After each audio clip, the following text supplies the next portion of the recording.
Good morning दोस्तों, स्वागत है आपका क्रेजी क्रिप्टो मिंटू में। बीटीसी आप देख रहे हैं अभी $30,182 पर ट्रेड कर रहा है और इथेरियम आपका $1913। लेकिन यहाँ देखो दोनों ही लगभग सेम है, ऐसा कुछ प्रॉब्लम नहीं है, ज़्यादा कोई किसी में भी गिरावट नजर नहीं आ रही है। लेकिन रात को मैंने आपको जो शाम को वीडियो दिया था उसमें क्लियर बोला था कि देखिए मिड नाइट में आपको यहाँ कुछ ना कुछ गेम देखने को ज़रूर मिलेगा। और मैं आपको देखिए दिखाता हूँ कि अच्छा खासा इसमें डाउनफॉल रात को आया था। ये देखिए ये अपना बाइनेंस का है और बाइनेंस पे जिस टाइम मैंने स्क्रीनशॉट लिया था उस टाइम देखिए 29,900 उस टाइम भी चल रहा था। लेकिन इसमें बिग देखिए कहाँ तक लगी, बिग आपकी लगी 29,780 के आसपास तक की। तो इतना ज़्यादा ये पंप एंड डंप जो है हुआ लगभग। तो यहाँ देखिए ये बाइनेंस का हाल है, ऐसे ही अदर एक्सचेंज जो हैं सभी पर जो है अप एंड डाउन रहा है। कहीं 600 तक लगा है बिग, कहीं जो है 500 तक भी बिग लगा है। अब मैं आपको देखिए यहाँ ये कहना चाहूँगा, यहाँ ज़्यादा कुछ हुआ नहीं है, केवल गेम हुआ है, केवल अप एंड डाउन हुआ है, केवल मैनिपुलेशन हुआ है। आप ये कहो कि किसी कोई बहुत ज़्यादा प्रॉब्लम कहीं से अचानक से आ गई है, ऐसा कुछ भी नहीं हुआ है। मार्केट एज यूजुअल जैसा था वैसा ही है, कहीं कोई नेगेटिव न्यूज़ नहीं है। केवल आपके जो है जो कमाने वाले हैं, हमेशा मैं बोलता हूँ कि जब इस टाइप का जब मार्केट में कोई पैनिक होता नहीं है तो मार्केट साइड में मूवमेंट रहता है। अब लेकिन जब पैनिक ही नहीं है कोई और ना ही कोई पॉजिटिव न्यूज़ निकल रही है, मार्केट साइड पे होना चाहिए, तो वहाँ आपका पंप एंड डंप दिखाई दे रहा है। तो ये केवल वेल्स और एक्सचेंज का काम होता है। वो देखते हैं भाई पोजीशंस किधर ज़्यादा हैं, क्योंकि काफ़ी टाइम से जो है मार्केट आपका वही 30,000 से ऊपर ही ट्रेड कर रहा है, थोड़ा सा 30,100 30,200। तो यहाँ पर सबको पता है कि भाई बहुत से लोगों ने यहाँ पर शॉर्ट्स पोजीशंस भी ज़्यादा खोल दी हैं, तो पहले उनको ले लेते हैं। तो वही किया है कि शॉर्ट पोजीशंस को ख़त्म कर दिया। अब चलते हैं CoinGecko पर या CMC पर। अब हम आ गए CMC पर और देखिए CMC पर जो है आपका 30,000 अभी चल रहा है, 30,000 से ऊपर। और देखिए जब रात को ये मिडनाइट में मैंने कहा था उस टाइम देखिए 29,685 तक की बिग जो है आपकी CMC पर भी ये दिखाई दे रही है। तो कुल मिला के अगर कहें तो रात को आपका BTC 29,500 तक भी गया है। तो अब यहाँ देखिए लगभग अगर देखा जाए तो $700-800 का पंप डंप खेल दिया गया। तो ये नॉर्मल सी बात थी, ये तो होता है और होता रहेगा। तो यहाँ देखिए अभी फ़िलहाल फिर से 30,160 के आसपास ट्रेड कर रहा है BTC। लेकिन यहाँ आपको मैं एक चीज़ दिखाना चाहूँगा, देखिए डोमिनेंस जो है कोई बहुत ज़्यादा इम्पैक्ट नहीं पड़ा है, अभी भी 48.46% इसका डोमिनेंस अभी भी है। लेकिन यहाँ प्रॉब्लम वही है कि देखिए गेम करने वालों ने गेम किया है और उन्होंने अपना पैसा कमाया भी है। अब यहाँ आप लोग कई बार वो कहते हैं तुक्का लगने की बात है, हम सोचते ही है कि मार्केट यहाँ से बुलिश होना चाहिए, लेकिन वेल्स जो है मार्केट को नीचे ले आते हैं, क्यों उनको अपने हिसाब से एंट्रीज लेनी होती हैं। भाई पैसा होता है तो उधर वो सब कुछ कर लेते हैं। तो यहाँ अब आपको कुछ नहीं करना है, केवल वेट एंड वॉच कीजिए। केवल यहाँ जो वाट लगती है वो ट्रेडर्स की लगती है। स्पॉट में जो लोग अपना होल्ड करके बैठे हैं उनको कोई दिक्कत नहीं है, वो तो अब देखिए जब तक सेल नहीं करेंगे तब तक उनको कोई प्रॉब्लम नहीं है। लेकिन यहाँ ट्रेडर्स की वाट जो है पूरी तरीके से लग जाती है। XRP भी देखिए अभी आपका $0.73 के आसपास ट्रेड कर रहा है। लेकिन इसमें देखिए अब पॉजिटिव चीज़ें चल रही हैं बहुत ज़्यादा पीछे से। जो इसका कोर्ट केस वगैरह चल रहा था, लॉ सूट वगैरह चल रहा था, उसमें वैसे तो देखिए ज़्यादातर चीज़ें जो आ रही हैं वो XRP के फेवर में ही आ रही हैं। और अभी भी जो न्यूज़ निकल रही है वो भी XRP के फेवर में ही निकल रही है। लेकिन क्या है कि SEC वो भी बड़ा ढीठ है और ये संस्था इतनी जल्दी हार मानने वाली नहीं है। वो देखिए पीछे तो पड़ी हुई है और हायर कोर्ट में भी ये लोग जाएंगे। आप देख रहे हैं कि ये परफॉर्मा टाइप का देख रहे हैं, तो ये परफॉर्मा ये है कि आपको जो है एक सेटलमेंट करने का भी टाइम दिया गया है, किसको, रिपल को और SEC को।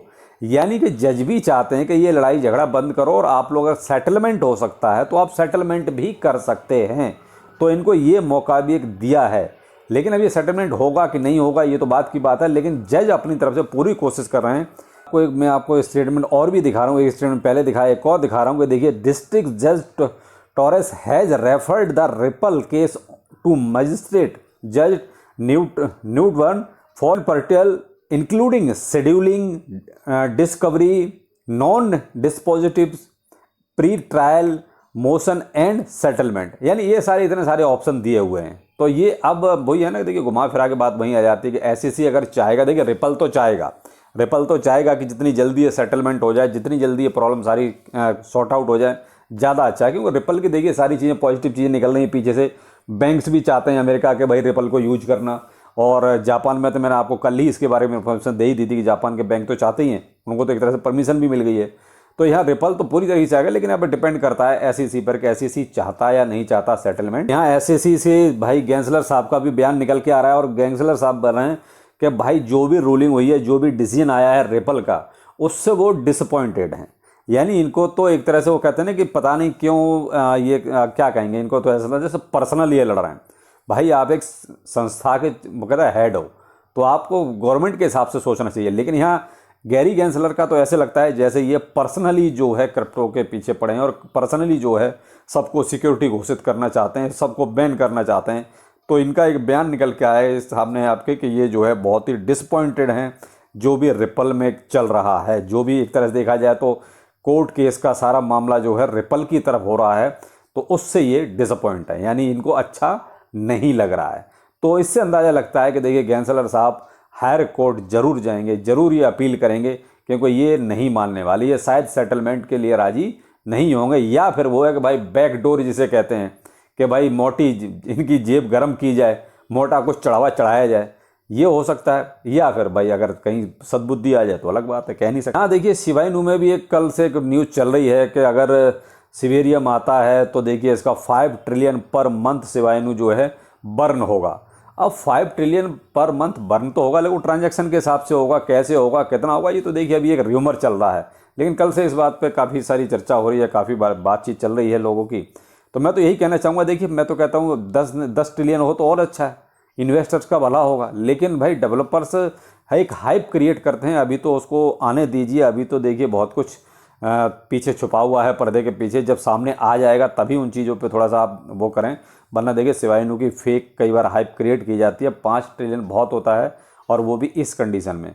तो इतना हो पाएगा नहीं हो पाएगा ये बात की बात है। पहले प्रोजेक्ट को कहते हैं सिवेरियम को आने दीजिए, सिवेरियम आएगा उसके बाद ही कुछ जो है क्लियर होगा कि 5 ट्रिलियन हो भी सकता है या नहीं हो सकता है, क्या क्राइटेरिया रहेगा इसको बर्न करने का। तो ये चीज़ें क्या है, बहुत से सवाल पैदा होते हैं। लेकिन सिर्फ यूँ ये कमेंट कर देना कि 5 ट्रिलियन बर्न होगा, वो बहुत आसान होता है। तो वही चीज़ चल रही है अभी शिबा इनू में। तो आप सिवेरियम का थोड़ा सा वेट करो, अगर सिवेरियम जैसे ही आएगा उसके बाद सारी चीज़ अपने आप साफ़ हो जाएंगी।